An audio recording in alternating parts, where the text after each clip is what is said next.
बिस्मिल्लाहिर्रहमानिर्रहीम। Fourth year. आज हम सिंपल रैंडम सैम्पलिंग और स्ट्रेटिफाइड रैंडम सैम्पलिंग के हम लॉन्ग क्वेश्चंस करेंगे। तो मैंने आपको इससे पहले लेक्चर में सारी थ्योरी मैंने आपको समझा दी थी। तो आपने जो सारी थ्योरी है वो आपने अच्छे से याद करनी है, क्योंकि जो सैम्पलिंग का चैप्टर है ये थ्योरी के लिहाज से भी मोस्ट इंपॉर्टेंट है और ये न्यूमेरिकल के लिहाज से भी मोस्ट इंपॉर्टेंट है। तो इसकी जितनी भी आपकी जो थ्योरी है, जिस तरह probability, non probability sampling, with and without replacement, simple random sampling, stratified random sampling, और इसी तरह bias, unbias, sampling error, non sampling error, advantages of sampling, ऐसी जितनी भी थ्योरी है वो सब आपने अच्छे से याद करनी है। और इसके न्यूमेरिकल्स भी इंपॉर्टेंट है और इसकी थ्योरी भी इंपॉर्टेंट है। तो सबसे आज हम क्वेश्चन करेंगे सिंपल रैंडम सैम्पलिंग का, स्ट्रेटिफाइड रैंडम सैम्पलिंग के।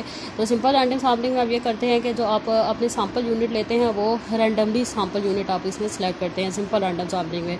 और सिंपल रैंडम सैम्पलिंग में जो आपका डाटा होता है वो होमोजीनियस होता है, मतलब सेम होता है।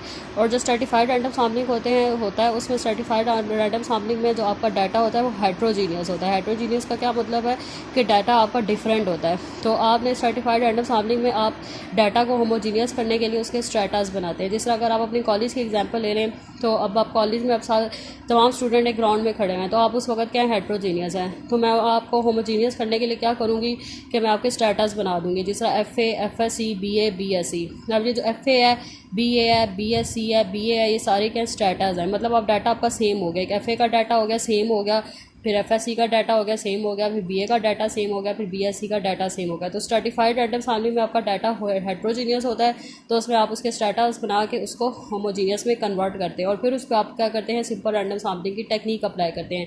सिंपल रैंडम सैम्पलिंग में आपका डाटा होमोजीनियस होता है और उसमें आप अपने जो सैम्पल यूनिट है वो रैंडमली सेलेक्ट करते हैं। और सिंपल रैंडम सैम्पलिंग को में सैम्पल साइज सेलेक्ट करने के 3 मेथड होते हैं। या तो आप रैंडम नंबर टेबल से सैम्पल सेलेक्ट करते हैं, या तो फिर आप एक बाउल ले लें, बाउल के अंदर आप सारे रैंडमली नंबर्स डाल दें। तो उसके अंदर से भी आप बाउल के अंदर से भी कोई एक पिक कर लें, दूसरा पिक कर लें, वहाँ से भी आप बाउल के अंदर से भी सैम्पल सेलेक्ट कर सकते हैं। या आप कंप्यूटर सॉफ्टवेयर के थ्रू भी आप अपने रैंडम नंबर जनरेट कर सकते हैं। ठीक है, तो आप हम देख लेते हैं एग्जाम्पल 14.7। तो सबसे पहले आप रैंडम नंबर टेबल देख लें। तो रैंडम नंबर टेबल जो है ये आपकी बुक में भी आपको ये दिया हुआ है। ठीक है, ये रैंडम नंबर टेबल आपकी बुक में आपको ये गिवन है। ठीक है, यहाँ से आपने देखना है। जिस तरह अगर पहला देखें तो अगर आपको साइज़ 2 के रखने हैं तो आप इस तरह सेलेक्ट करेंगे 53, 63, 35, 63, 98।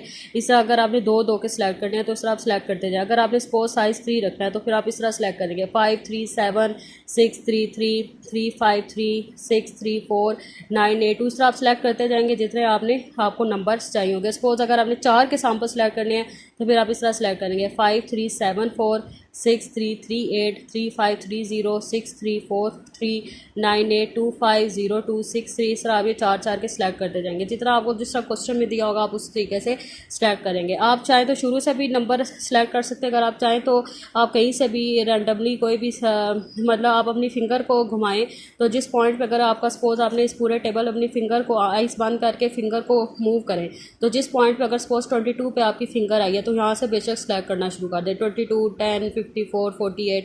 ठीक है, रैंडम नंबर है तो रैंडम नंबर क्या होते हैं, मतलब एक रैंडमली नंबर हैं, तो आप कहीं से भी सेलेक्ट कर सकते हैं। या तो अगर आपने करना है तो शुरू से कर लें। अगर आपने आइस बंद करें और अपनी फिंगर को मूव करें तो जिस पॉइंट पे सपोज इस पॉइंट पे आपकी फिंगर रुकी है तो उस पॉइंट से आप अपने नंबर सेलेक्ट करना शुरू कर दें।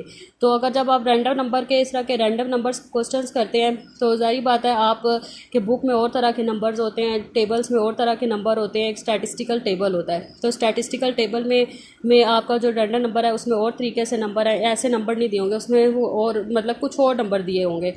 ठीक है, तो उस तरह आप जब पेपर में सवाल करते हैं तो हर एक का अलग अलग आंसर होता है, क्योंकि हर कोई अपने अपने नंबर जनरेट करके उसमें से क्वेश्चन सॉल्व कर रहा होता है। तो इससे आपने परेशान नहीं होना कि हमारे आंसर मैच नहीं हो रहे, क्योंकि रैंडम नंबर है तो रैंडम नंबर में हर एक अपने अपने तरीके से नंबर सेलेक्ट करके इसको आप सॉल्व करते हैं।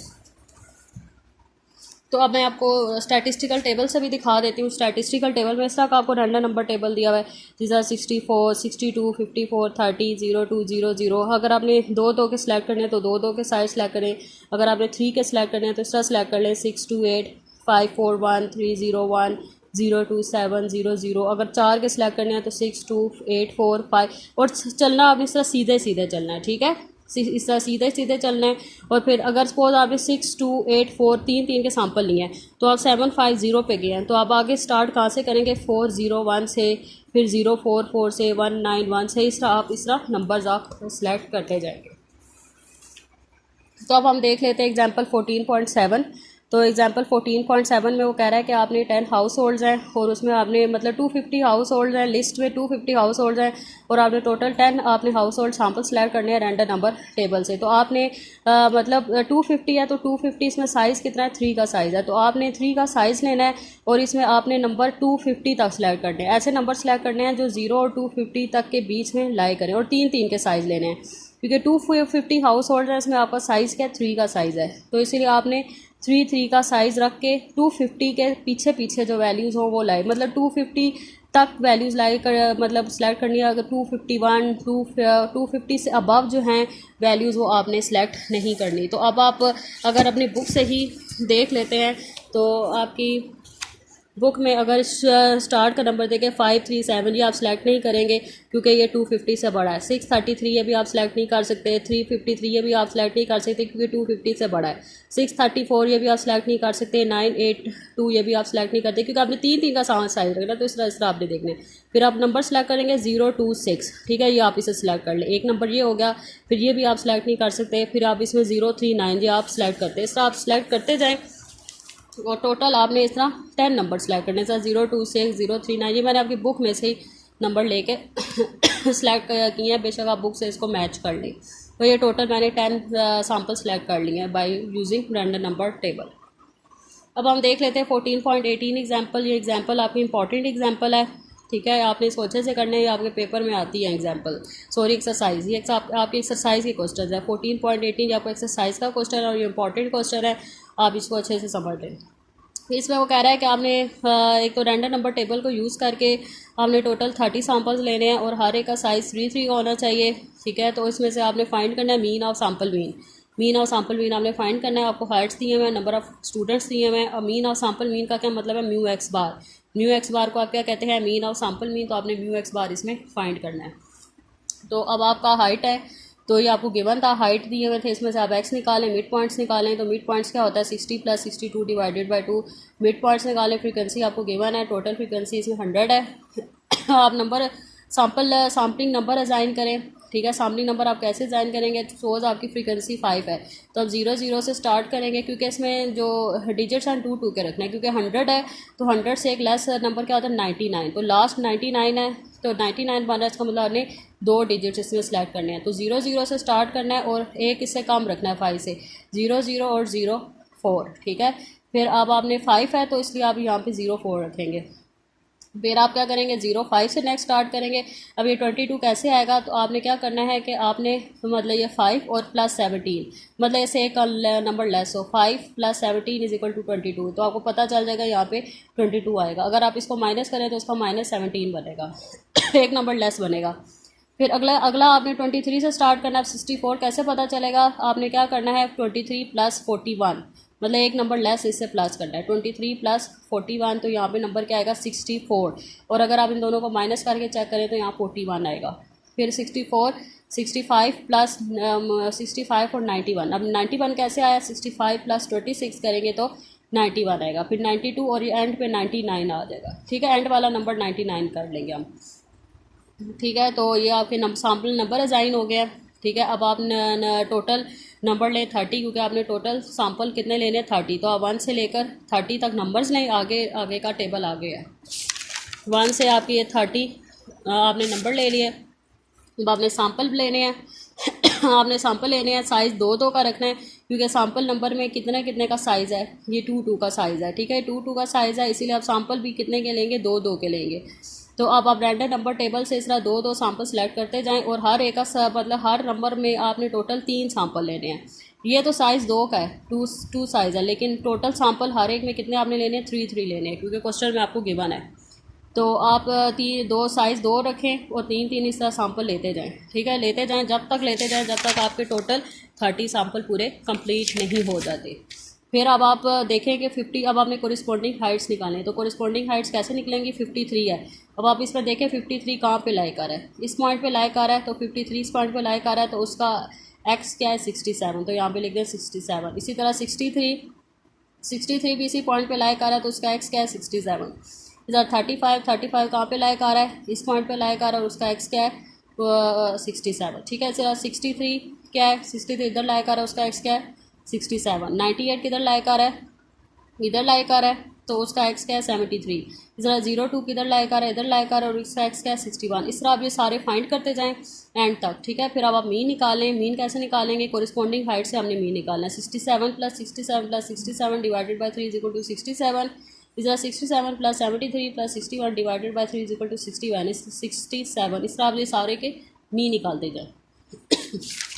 अब आपने क्या करना है, फ्रीक्वेंसी डिस्ट्रीब्यूशन टेबल बनाना है। तो फ्रीक्वेंसी डिस्ट्रीब्यूशन टेबल में आपने इस एक्स बार को जो वैल्यूज़ हैं उनको एक बार लिखना है, क्योंकि ये बार बार जैसा 66 रिपीट हो रही हैं, लेकिन इन वैल्यूज़ को आपने एक बार लिखना है। 65 66 ये सारी वैल्यूज़ इसमें एक्स बार में लाइक आ रही थी। ठीक है, आपने वैल्यू एक बार लिख ली। फिर आप इसकी फ्रीक्वेंसी नोट कर लें। जैसे 65 उसमें टोटल 3 टाइम्स रिपीट हुआ होगा, 66 भी 3 टाइम रिपीट हुआ है, 67 9 टाइम रिपीट हुआ है। ठीक है, इसमें आप चेक कर लें, तो टोटल फ्रीक्वेंसी है 30 बनी चाहिए, क्योंकि टोटल आपके 30 सैंपल है, तो इसीलिए फ्रीक्वेंसी भी इसमें कितनी होनी चाहिए 30। फिर अब आप एफ और एक्स बार को आपस में मल्टीप्लाई करके एंड पे उसका टोटल ले लें। और फिर अब आप म्यू एक्स बार निकालें। तो म्यू एक्स बार क्या होता है, समीशन एफ एक्स बार बाय समीशन एफ। तो 2023 डिवाइडेड बाई 30 = 67.4। ये आपका आंसर आ गया। क्लास अब हम देख लेते हैं 14.19। ये भी आपकी एग्जाम्पल एक्सरसाइज का क्वेश्चन आपका इंपॉर्टेंट है। ये बाइनोमियल डिस्ट्रीब्यूशन का क्वेश्चन अक्सर आपके पेपर पे आता है। आपने इसमें टोटल 10 सैंपल लेने हैं, साइज़ लेने हैं। ठीक है, आपने बाइनोमियल डिस्ट्रीब्यूशन से इसको करना है। पी आपका 0.4 है और एन आपका 5 है, और रैंडम नंबर टेबल को आपने इसमें यूज़ करना है। तो बाइनोमियल का ये फंक्शन होता है f(x) = NCX px (UN-x). तो आपका P 0.4 है, Q आपका 0.6 होगा, N आपका 5 है, तो X भी आपका 0 से 5 तक जाएगा। तो अब आप इसकी जनरलाइज फॉर्म बना लें। f(x) = 5cx 0.4x और Q 0.6 5 - x। अब आप बारी बारी आपने जनरलाइज फॉर्म बना ली, इसमें बारी बारी x को पुट करेंगे तो आपकी प्रोबेबिलिटीज़ आती जाएंगी। तो आप पहला कॉलम x का बनाएं, 0 से 5 आपका x है। फिर आप प्रोबेबिलिटीज़ निकालें। इस फंक्शन में जब 5 इस x को पुट करें, पहला x आपका क्या 0, तो 5 से 0 0.4 की पावर 0 0.6 की पावर 5 = 0.0778। ये आपकी प्रोबेबिलिटी आ गई। इसी तरह आप इसमें 1 को x में 1 को पुट करें 5 से 1 0.4 की पावर 1 0.6 की पावर 4 = 0.2592। इससे आपकी प्रोबेबिलिटीज़ आपकी आती जाएंगी। फिर आप कम्युलेटिव निकालें। कम्युलेटिव में क्या करेंगे, आप पहली प्रोबेबिलिटी को एज इट इज़ लिखें और फिर इस 0.077 को 8 को इस प्रोबेबिलिटी से प्लस करें। 0.0778 + 2.2592 = 0.3370। इसी तरह 0.3370 को इस अगली वाली प्रोबेबिलिटी से प्लस करें। 0.3370 + 0.3456 = 0.6826। ठीक है, जो आपकी प्रोबेबिलिटीज़ आती जाएंगी उसको नेक्स्ट प्रोबेबिलिटी से प्लस करते जाएं, तो आपकी कम्युलेटिव प्रोबेबिलिटीज़ आती जाएंगी और एंड में आपकी जो प्रोबेबिलिटी होगी वो 1 के इक्वल होगी। कम्युलेटिव में आपकी जो एंड की प्रोबेबिलिटी होती है वो हमेशा आपने 1 के इक्वल करनी है। तो अब आप नंबर असाइन कर लें, क्योंकि आपके पॉइंट्स के बाद कितने डिजिट्स हैं, आपने पॉइंट्स के बाद 4 डिजिट्स की। जो प्रोबेबिलिटी के क्वेश्चंस हैं हमेशा आपने इसमें मतलब जैसा बाइनोमियल, पाइजोन या नॉर्मल, अब 3 के आप क्वेश्चंस करेंगे डिस्ट्रीब्यूशन के। अभी आप बाइनोमियल का करें, इसी तरह पाइजोन का करेंगे, इसी तरह आप नॉर्मल डिस्ट्रीब्यूशन का करेंगे। इसमें आपने पॉइंट्स के बाद हमेशा 4 डिजिट्स रखने हैं। ठीक है, तो हमेशा आपने ये 4 डिजिट्स रखने हैं। और आप जो नंबर असाइन करेंगे वो भी 4 नंबर असाइन करेंगे, मतलब 0 0 0 और आप एक नंबर इससे लेस होना चाहिए 0777। ठीक है, मतलब पॉइंट से पीछे वाले नंबर को आपने देखना है। 0 0 0 से स्टार्ट किया और 0777, फिर 07 से मतलब इससे अगला एक मतलब फिर आपने यहाँ से स्टार्ट करना है, इससे ग्रेटर हो। 077 है तो 0778 से स्टार्ट करना, और ये कहाँ तक जाएगा इस वैल्यू को देखें। 3370 तो इससे एक लेस हो 3369 होगा। इसी तरह अब आप इसे ग्रेटर वैल्यू ले रहे हैं 3370, अब ये कहाँ तक जाएगा इसको देखें, इससे एक वैल्यू लेस होनी चाहिए 6825। इसी तरह अगला क्या होगा 6826 और अब इससे एक वैल्यू लेस होनी चाहिए 9129। ठीक है, इसी तरह सैम्पल कंप्लीट नंबर असाइन करो और एंड पे आपने क्या ले लेना है 99999। तो अब आपके इसमें टोटल साइज़ कितने हैं, 4 के साइज़ हैं। तो अब आपने 4 के जो हैं सैम्पल आपने सेलेक्ट करने हैं by using random number table. तो ये अपना रैंडम नंबर टेबल से 4 के साइज़ रख के इस तरह नंबर असाइन करते जाएँ। ठीक है, टोटल आपने 10 नंबर सेलेक्ट करने हैं। तो ये टोटल आपने 10 नंबर सेलेक्ट किया हुआ है और इनका साइज़ क्या रखा हुआ है आपने 4 का आपने इसमें इसका साइज़ रखा हुआ है। ठीक है क्लास, अब आपने क्या करना है, अब आपने ये ब्रैकेट में क्या एक्स है, आपने देखना है 5374 किधर लाई कर रहा है, 5374 इस साइड पे लाई कर रहा है, तो उसका एक्स क्या है 2, तो यहाँ पे लिख दें 2। ज़रा 6338 किधर लाई कर रहा है, वो भी इधर ही लाई कर रहा है, उसका एक्स क्या है 2। इस तरह आप इसके एक्स नोट करते जाएँ। फिर आप फ्रीक्वेंसी टेबल बना लिखें, जो एक्स है वो इधर लिख दें, जो आपका एक्स है 0 1 2 3 4 5। और फिर आप इसकी जो एफ ऑफ एक्स नोट करें, मतलब इसकी फ्रीक्वेंसी नोट करें, तो इसमें देखें आपका 0 कितने टाइम्स आया, 1 टाइम आया हुआ है, 1 कितने टाइम्स आया, 0 टाइम है, 1 इसमें नहीं है, 2 कितने टाइम्स आया हुआ है, 1 2 3 4 5 6 7 टाइम आया हुआ है। ठीक है, 3 कितने टाइम्स आया हुआ है, 1 टाइम आया हुआ है, 4 भी इसमें 1 टाइम आया हुआ है, इसमें नोट करना आपने। ठीक है, और 5 0 टाइम आया, और इसके जो टोटल होगा वो 10 होगा। या आपने इसको अच्छे से करना है, इसको समझ लें। अब आप करेंगे पाइजॉन से, तो पाइजॉन में भी सेम ऐसी सेम बाइनोमियल की तरह ये भी। अब इसमें पाइजॉन का फंक्शन क्या होता है, e की power minus mu mu S divided by x का फैक्टोरियल, इसमें म्यू 4 है। और पाइजॉन में जो आपकी लिमिट 0 से स्टार्ट होकर इन्फिनिटी तक जाती है। ठीक है, तो 0 1 से इन्फिनिटी तक इसकी लिमिट जाती है। तो इसमें फंक्शन पुट करें, वैल्यूज़ पुट करें, e की power minus 4 x divided by x का फैक्टोरियल। हम ये एक्स तब तक लेंगे, उतना लेंगे जब तक आपका जो कम्युलेटिव है वो 1 नहीं बन जाता, मतलब आपका 0.99 से आगे जो है एग्जैक्ट आपका 1 नहीं बन जाता, तो इसी उतना ही हम एक्स लेंगे। तो इसीलिए हमने इसमें एक्स का लिखा हुआ है 11। तो अब आप इसमें बारी बारी इस फंक्शन में एक्स को पुट करें, e की पावर माइनस 4 की power 0 divided by 0 factorial is equal to 0.0183। इस तरह आप आगे फिर 1 पुट करें एक्स में, e की पावर माइनस 4 की power 1 divided by 1 factorial is equal to 0.0733। ठीक है, इसमें बारी बारी आप एक्स को पुट करते जाएंगे, प्रोबेबिलिटीज़ आती जाएंगी, फिर आप कम्युलेटिव निकालें, पहले को एज इट इज़ लिखें, फिर इस प्रोबेबिलिटी को अगली से प्लस करें, फिर इसी तरह इस प्रोबेबिलिटी को अगली से प्लस करें, तो आपकी कम्युलेटिव आती जाएंगी और एंड पे आपका 1 आ जाएगा। तो फिर अब आपने क्या करना है, नंबर असाइन करने हैं। जो मैंने आपको बताया कि प्रोबेबिलिटी में हमेशा अपने पॉइंट के बाद 4 डिजिट्स रखने हैं। ठीक है, तो आप 4 पहले 0 0 लें और इससे एक लेस होना चाहिए, सेम वही तरीका है 0182, फिर अगला इससे ग्रेटर हो 0183, और ये कहाँ तक जाएगा इसको देखें 0915, फिर 0916, इसको देखें तो 2380। इस तरह आप नंबर असाइन करते जाओ, रैंड पे 9999 लेना आपने। अब आपने इसमें भी आपने टोटल 10 नंबर असाइन करें, रैंडम नंबर टेबल से देख लें। ठीक है, मैंने यहाँ से इसमें फिंगर रख के दरमियान से कोई डिजिट उठा के ये मैंने वो सेलेक्ट किए हैं। ठीक है, तो मैंने ये 4 डिजिट्स असाइन किए टोटल 10, और इसी तरह मैंने उनकी एक्स नोट कर ली। 6132 किस पॉइंट पे लाइक आ रहा है, 6132 इस पॉइंट पे लाइक आ रहा है, तो उसका एक्स क्या है 4।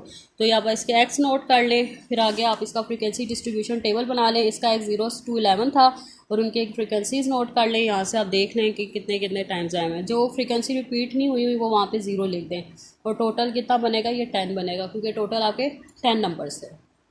अब आप देख लें 14.20, ये आपका नॉर्मल डिस्ट्रीब्यूशन का क्वेश्चन है, ये भी आपका इंपॉर्टेंट क्वेश्चन है। तो इसमें आपने टोटल साइज़ 30 लेना है, म्यू इसमें आपका 100 है, और सिग्मा स्क्वायर 64 है, तो सिग्मा आपका इसमें 8 होगा। ठीक है, अब इसका आप नॉर्मल डिस्ट्रीब्यूशन का देख लें। तो आपने जो इसमें सबसे पहले लिमिट फाइंड करनी है, तो लिमिट आप कैसे फाइंड करेंगे, म्यू प्लस माइनस 3 सिग्मा से। तो म्यू आपका क्या है 100, 3 सिग्मा आपका क्या है 8, क्योंकि सिग्मा स्क्वायर 4 है, तो सिग्मा आपका क्या होगा 8, अंडर रूट ले लें इस पर। तो 100 प्लस माइनस 24, एक बार इसको माइनस किया तो 76, मतलब और प्लस किया तो 24, मतलब इसमें लिमिट 76 से 24 तक जाएगी। ठीक है, अब आप इसकी रेंज निकाल लें, रेंज 124 माइनस 76 करें तो रेंज 48 आएगी। तो उसमें हम सपोज करते हैं कि हमने 8 क्लासेस बनानी है, तो 48 को 8 पे डिवाइड करें तो 6 आएगा, तो ये 6 आपका क्लास इंटरवल है। तो इसमें आपकी टोटल 8 या 9 क्लासेस बनेंगे, और आपने क्लास इंटरवल अब 6 लेना है, और 76 से स्टार्ट करना है।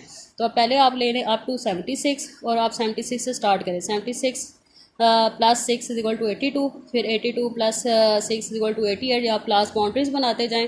फिर आपका जब 124 एग्जैक्ट आ जाएगा, मतलब आपकी 124 तक लिमिट बन जाएगी, तो फिर आप ले लें ओवर 124। तो अप टू 76 लिया, और एंड पे लेना है ओवर 1 to 4। ठीक है, अब आप की जो अपर क्लास बाउंड्री है वो अपर क्लास बाउंड्री लिख दें 82, 88, 94, अप टू 76 है तो यहाँ 76 लिख दें। 82, 88, 94 अपर क्लास बाउंड्रीज, ये लोअर क्लास बाउंड्री होती है और ये अपर क्लास बाउंड्री होती है, तो आपने अपर क्लास बाउंड्री लिखनी है। 124 और एंड पे लिख दें इन्फिनिटी। अब आप जी निकालें, जी क्या होता है upper class boundary minus mu divided by sigma.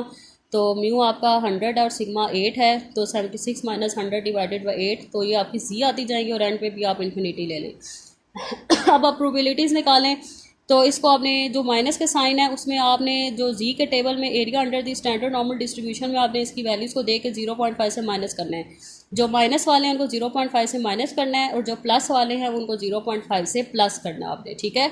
तो 3.0 को आप टेबल में देखें, ठीक है, 3.0 को area under the standard normal distribution में देखें और फिर उसको 0.5 से माइनस करें। तो 0.5 माइनस 0.49865 इक्वल टू 0.0013, ठीक है। मतलब 3.0 को अगर आप area under the standard normal distribution में देखें तो वैल्यू आएगी 0.49865, ठीक है। अब ये निकालते जाओ, जो प्लस वाले थे जैसा 0.75 है तो आपने 0.75 को टेबल में दे के 0.5 से प्लस करना है और एंड पे जो आप प्रोबेबिलिटी इन्फिनिटी में जो आप लिखेंगे वो 1 लिखेंगे, ठीक है।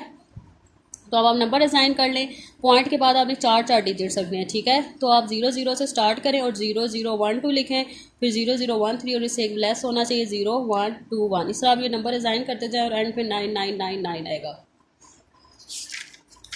अब आपने इसमें टोटल 30 नंबर सेलेक्ट करने हैं रैंडम नंबर टेबल से और साइज़ 4 का रखना है, ठीक है। आपने साइज़ 4 रखा, ठीक है। 4 का साइज़ रख के टोटल आपने 30 इसमें नंबर सेलेक्ट कर देना है और 5374 साइन नंबर में देखें और उसका जो क्लास बाउंड्री है वो दे नोट कर ले। जब 5374 है तो 5374 की जो क्लास बाउंड्री है वो नोट कर ले। 5374 इधर लाइक आ रहा है तो उसकी क्लास बाउंड्री क्या है 100 और 106। इस तरह आप इनकी क्लास बाउंड्रीज नोट करते जाएं। फिर आप फ्रीक्वेंसी डिस्ट्रीब्यूशन टेबल में जो क्लास बाउंड्रीज हैं वो लिखें और इनकी फ्रीक्वेंसी नोट कर लें और जिसकी टोटल फ्रीक्वेंसी 30 होनी चाहिए। तो ये आपका सोल्यूशन है। ये आपका की बुक में सॉल्व नहीं हुआ था तो ये मैंने आपको सॉल्व कर दिया। क्लास अब देख लें 14.21 एग्जाम्पल एक्सरसाइज का क्वेश्चन। ये भी मोस्ट इंपॉर्टेंट क्वेश्चन है, ये आपका पेपर में काफ़ी बार रिपीट होके आया हुआ ये भी। तो इसमें आपने इसको स्ट्रेटिफाइड रैंडम सैम्पलिंग से करना है, स्ट्रेटिफाइड रैंडम सैम्पलिंग से, ठीक है। तो स्ट्रेटिफाइड रैंडम सैम्पलिंग में आपने जो है एन है वो आपका 8 है और इसमें आपने प्रोपोर्शनल एलोकेशन को यूज़ करना है। प्रोपोर्शनल एलोकेशन को यूज़ करके आपने जो सैम्पल मीन और पॉपुलेशन मीन उसको इक्वल करना है, ठीक है। ये आपके स्ट्रेटाज हैं, 3 स्ट्रेटाज हैं। हर स्ट्रेटा का साइज़ क्या है? फर्स्ट स्ट्रेटा का जो साइज़ है उसमें 4 साइज़ है, मतलब ये n है, ये n1 है, मतलब इसमें n1 क्या है 4 है। फर्स्ट स्ट्रेटा का n1 क्या है 4, सेकंड स्ट्रेटा का n2 क्या है 6 और थर्ड स्ट्रेटा का n3 क्या है 6, ठीक है। और टोटल n क्या है इसमें, जो सबको काउंट करें तो ये टोटल n इसमें 16 बनेगा, ठीक है। स्मॉल n तो 8 है और जो टोटल है ना वो टोटल 16 है। और हर स्ट्रेटा का पॉपुलेशन साइज़ क्या है? पहला स्ट्रेटा का n1 4 है, सेकंड स्ट्रेटा का n2 6 है और थर्ड स्ट्रेटा का n3 6 है, ठीक है। तो अब आप इसका प्रोपोर्शनल एलोकेशन को यूज़ करके, ये प्रोपोर्शनल एलोकेशन का फार्मूला है, ठीक है। स्ट्रेटिफाइड रैंडम सैम्पलिंग में आपके जो है 4-5 फार्मूलाज हैं सैम्पल साइज सेलेक्ट करने के, तो उसमें जो आप मोस्टली यूज़ करते हैं वो प्रोपोर्शनल एलोकेशन यूज़ करते हैं। तो ये आपका जो फार्मूला है ये प्रोपोर्शनल एलोकेशन का फार्मूला है। तो N I is equal to N capital N I माइन डिवाइडेड बाई कैपिटल एन। तो इसमें आप बारी बारी आपके 3 स्ट्राटाज हैं तो तीनों स्ट्राटा का सैम्पल साइज़ आपने सेलेक्ट करना है। तो एन आई पहले n1 लें तो टोटल n क्या है 8। पहले क्योंकि आप फर्स्ट स्ट्रेटा का कर रहे हैं तो आप n1 फाइंड करेंगे। तो n1 is equal to n क्या आपका 8 और कैपिटल n1 क्या होगा, इसमें कितना है कैपिटल n है 4 और टोटल n क्या है 16। इसको सॉल्व करें तो n1 क्या आ जाएगा 2। इस तरह सेकंड स्ट्रेटा के लिए आपने n2 फाइंड करना होगा। तो n2 के लिए उसका n क्या 8 है और कैपिटल n2 क्या है 6 और टोटल n क्या है 16। तो उसको सॉल्व करें तो n2 भी क्या आएगा 3। इसी तरह थर्ड स्ट्रेटा का भी आपने n3 फाइंड करना है। तो n3 टोटल n क्या 8 और इसमें टोटल n3 क्या है 6 है और डिवाइडेड बाई 16, तो इसका भी n3 क्या आ जाएगा 3। सो आपका फर्स्ट स्ट्रेटा का जो n1 है वो 2 है, सेकंड स्ट्रेटा का n2 है 3 है और थर्ड स्ट्रेटा का जो n3 है वो भी 3 है। तो अब इसमें से आप कोई भी 2 नंबर सेलेक्ट कर लें, ठीक है। ये सिलेक्ट कर लें, ये सिलेक्ट, मर्जी आपकी जो मर्जी इनमें से नंबर सेलेक्ट कर लें। तो पहले 2 नंबर सेलेक्ट कर लें, जिस तरह आप 3 4 सेलेक्ट कर लें, ठीक है। फिर स्टार्टअप 2 में से आप 10 12 15 सेलेक्ट कर लें। स्टार्टअप 3 में से आप 16 18 21 सेलेक्ट कर लें, ठीक है। आपकी मर्ज़ी है, ठीक है। जिस तरह मैंने यहाँ से 3 4, अगर आप चाहें तो 3 6 भी सिलेक्ट कर सकते हैं, मर्ज़ी है। कोई भी 2 नंबर आप सिलेक्ट, क्योंकि n1 आपका 2 है तो कोई भी 2 नंबर स्टार्टा 1 में से कोई भी 2 नंबर आप सिलेक्ट कर लें। तो मैंने 3 4 सेलेक्ट कर लिया। स्टार्टा 2 में से 3 नंबर सेलेक्ट करने हैं तो ये पहले 3 सेलेक्ट कर लिया। स्टार्टा 3 में से भी 3 नंबर सेलेक्ट करने हैं तो पहले 3 कर लिए। अगर आप मर्ज़ी है आप बेशक 10 16 21 22 सेलेक्ट करें, आपकी अपनी मर्ज़ी है, ठीक है। अब आपने क्या करना है, सैम्पल मीन फाइंड करना है। तो जो आपकी स्ट्रेटास के जो ये नंबर्स हैं इन तमाम डाटा को आप सबको प्लस करके 8 पे डिवाइड कर ले। क्योंकि टोटल n कितना इसमें बन रहा है 8 ही बन रहा है, ठीक है। 2 3 4 5 6 7 8 इन सबको ऐड करके 8 पे डिवाइड करें तो सैम्पल मीन आ जाएगा 12.37। अब आप पॉपुलेशन मीन निकालेंगे तो स्ट्रेटिफाइड का पॉपुलेशन मीन का ये फार्मूला होता है, क्योंकि आप स्ट्रेटिफाइड का क्वेश्चन कर रहे हैं तो उसका ये पॉपुलेशन मीन का formula X bar S T is equal to n1/n x1 bar, क्योंकि आपके 3 स्टार्टर्स हैं तो रेंज ये 3 तक जाएगी, n1/n x1 बार प्लस n2/n x2 बार प्लस n3/n x3 बार। अगर 4 स्टार्टर होते तो ये रेंज आपकी 4 तक जाती। ठीक है क्लास, तो अब लेकिन सबसे पहले आप x1 बार फाइंड कर लें जो आपका स्टार्टा 1 था। ठीक है, स्टार्टा 1 का जो आपने 2 सैम्पल सेलेक्ट किए थे उनका x1 बार फाइंड कर लें। स्टार्टा 2 में से जो आपने 3 सैम्पल सेलेक्ट किए थे उसका x2 बार फाइंड कर लें, और स्टार्टा 3 के जो आपने 3 सैम्पल सेलेक्ट किए थे उसका x3 बार सेलेक्ट कर लें। ठीक है, अब आप x बार एस टी निकाल सकते हैं। ठीक है, n1 क्या आपका 4 था और n 16 था, और x1 बार आपने क्या निकाला है 3.5। इसी तरह n2 क्या आपका 6 और कैपिटल N क्या था 16, और x2 बार आपका क्या है 12.33। इस तरह n3 आपका क्या है 6, कैपिटल N क्या है 16 और x3 बार क्या है 18.33। ठीक है, इसको आप सॉल्व कर लें तो x बार एस टी आपका 12.37 आया है, आपका x बार जो सैम्पल मीन है वो भी 12.37 आया है, और जो आपका पॉपुलेशन मीन है वो भी 12.37 आया है। तो ये आपका क्वेश्चन प्रूव हो गया, और ये इंपॉर्टेंट क्वेश्चन है, आपने इसको अच्छे से समझना है और इसको अपने रजिस्टर्स पर करना है। अब आप 14.22 देख लें, इसका ए पार्ट, ये भी मोस्ट इंपॉर्टेंट क्वेश्चन है, ये भी आपके पेपर में काफ़ी बार रिपीट हो गया है। ये सारे क्वेश्चन सामने के जितने भी क्वेश्चन है इंपॉर्टेंट है। ठीक है, आपने इनकी बहुत अच्छे से प्रैक्टिस करनी है। तो इसमें आपको उसने डाटा दिया हुआ है, ये आपके स्ट्राटाज हैं। ठीक है, BSc BA FS CFA ये आपके स्ट्राटाज हैं। ठीक है, टोटल उसने आपको N40 दिया हुआ है। अब वो कह रहा है कि आपने हर स्ट्राटा का सैम्पल साइज जो है वो फाइंड करना है। ठीक है, हर स्ट्राटा का सैम्पल साइज आपने फाइंड करना है। ये आपका कैपिटल N1 150 है, कैपिटल N2 आपका 163 है, कैपिटल N3 195 है, और कैपिटल N4 220 है, और जो टोटल N है वो 728 है। और अब आपने इन तमाम स्टार्टा का सैम्पल साइज सेलेक्ट करना है बाय यूजिंग प्रोपोर्शनल एलोकेशन, और ये प्रोपोर्शनल एलोकेशन का आपका फार्मूला है। ठीक है, तो सबसे पहले आप BSc का जो स्टार्टा 1 का N1 फाइंड कर लें, तो उसका N क्या है 40, स्मॉल n क्या है 40, और कैपिटल N क्या है N1 क्या है 150, और टोटल N क्या है 728, तो N1 क्या आ जाएगा 8। इसी तरह आप BA का भी N2 फाइंड कर लें, FSC का भी N3 फाइंड कर लें, और FA का N4 फाइंड कर लें। अब जब इन सबको प्लस करेंगे तो ये टोटल N के इक्वल होना चाहिए। ठीक है, इसको मस्ट, ठीक है, आपके जितने भी स्टार्टर्स का जो सैम्पल साइज़ है वो मस्ट आपका होल सैम्पल साइज़ के इक्वल होना चाहिए। अगर नहीं इक्वल आता तो इसका मतलब आपने कहीं ना कहीं कैलकुलेशन में मिस्टेक की हुई है। ठीक है, तो टोटल आपका N क्या था 40, तो अगर आप इन सबको प्लस करें तो ये 40 के ही इक्वल आ रहा है। अब आप क्या इसका B पार्ट देख लें, इसका B पार्ट भी इंपॉर्टेंट है। तो इसमें B पार्ट में वो क्या कह रहा है कि टोटल आपकी जो पॉपुलेशन है वो कैपिटल N है वो 3 लाख है, ये कैपिटल N है, कैपिटल N आपका क्या है 3 लाख है, और ये आपके स्टार्टर्स हैं। ठीक है, स्टार्टर्स हैं, और ये आपको 50% ये N1 है, N1 15% है, N2 जो है 30% है, N3 24% है, N4 20% है, और N5 जो है 10% है। अब वो कह रहा है sample of 2% of all employees desired. आपका जो है जो 2% है, आपका जो स्मॉल है ना वो 2% है इस 3 लाख का, 3 लाख का 2% है। तो आपने इस तरह नहीं करना, 2% और 2 डिवाइडेड बाई 100 करें। 2% का क्या मतलब है कि 3 लाख का 2% है, क्योंकि टोटल आपकी पॉपुलेशन क्या है 3 लाख, तो 3 लाख का जो 2% है वो आपका सैम्पल साइज़ है। ठीक है, तो आपने इस 3 लाख का 2% मालूम करना है। ठीक है, इसी तरह आपने ये जो इस 15% का क्या मतलब है कि 3 लाख का 50%, इसका क्या मतलब है 3 लाख का 30%, इसका क्या मतलब है 3 लाख का 25%। इनकी पहले आपने परसेंटेजेस ख़त्म करनी है। ठीक है, तो आपने इसमें प्रोपोर्शनल एलोकेशन को यूज़ करके सैम्पल साइज़ फाइंड करने हैं। ठीक है, तो आप N पहले फाइंड कर लें, तो 3 लाख का 2% है, तो कैसे फाइंड करेंगे 2 multiply by 3 lakh divided by 100 is equal to 6000। तो टोटल N आपका क्या है, स्मॉल n क्या है 6000। ठीक है, अब आप N1 और N2 N3 4 की भी परसेंटेजेस को ख़त्म करें, तो आप कैसे करेंगे, कैपिटल N आपका 3 लाख है, स्मॉल n जो है आपका 6000 है। ठीक है, तो कैपिटल N1 15% है, तो 3 लाख का 15%, तो 15 multiply by 3 lakh divided by 100 करें तो 45,000। N1 है 45,000, N2 30% है, तो 30 multiply by 3 lakh divided by 100 is equal to 90,000, तो N2 90,000 है। इसी तरह N3 आपका 75,000 है, N4 60,000 है, और N5 30,000 है। ठीक है, अब आप प्रोपोर्शनल एलोकेशन का जो फार्मूला है इसमें बारी बारी सारा डाटा पुट कर लें और सैम्पल साइज़ फाइंड कर लें। तो ये सारे स्टार्टर्स का सैम्पल साइज़ है, और जो आप इनको ऐड करेंगे तो ये होल सैम्पल साइज़ के इक्वल आना चाहिए।